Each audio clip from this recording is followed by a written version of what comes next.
This is breaking news. How the North Korean went from begging to K-pop. Hyuk was just 9 years old when he started begging on the streets of North Hamgyong, one of the poorest provinces in North Korea, nestled along the northern border with China and Russia. Besides begging, he ran errands for soldiers and sold foraged mushrooms. Sometimes he stole food out of sheer hunger.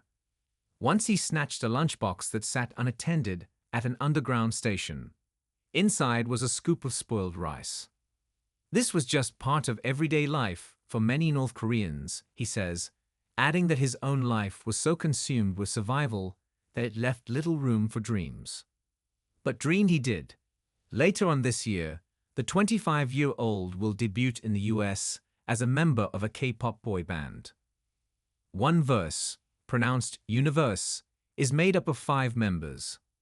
Hyuk, Seok, who is also from North Korea, Ato from Japan, and Asian Americans Kenny and Nathan.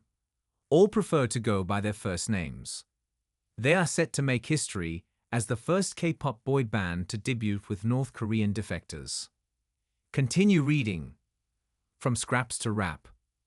Hyuk was born in a seaside village in Gyeongsang County and raised by his father and grandmother, after his parents broke up when he was just 4.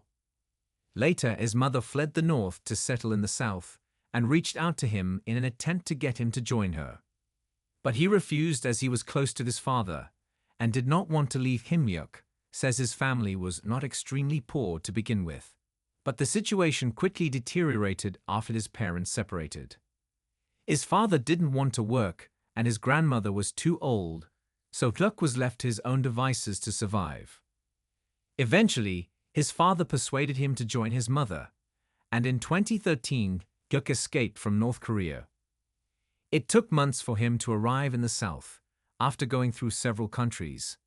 He has chosen not to reveal specifics of the route, as he fears putting other future defectors at risk. Once in the south, he lived with his mother for just a year, before moving to a boarding school with his mum's financial support.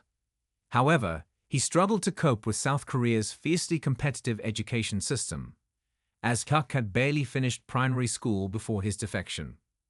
Writing was the one thing he found solace in, he says. He started with short poems alluding to his past life in North Korea. I couldn't openly share what I'd been through, but I still wanted to make a record of it. At first, Hyuk believed his story couldn't be understood by others, but was encouraged by friends and teachers in his school's music club, and eventually found his passion in rap. Growing up, music had been a luxury, let alone K-pop, which was something he had barely heard of.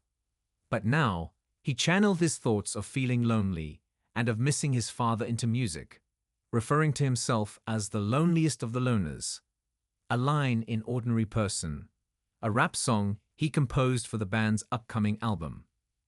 Hyuk graduated from high school aged 20. Afterwards, he worked part-time at restaurants and factories to support himself.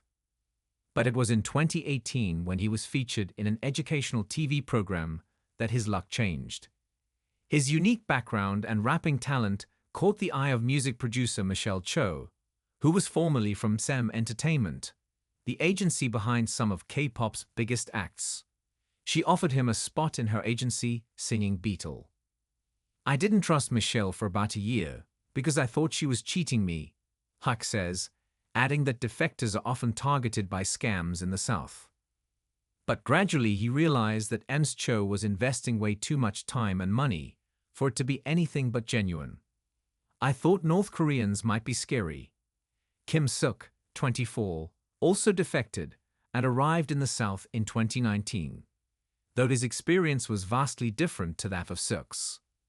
Coming from a relatively better-off family, Seok lived close to the border with China and had access to K-pop and K-drama through smuggled USBs and SD cards.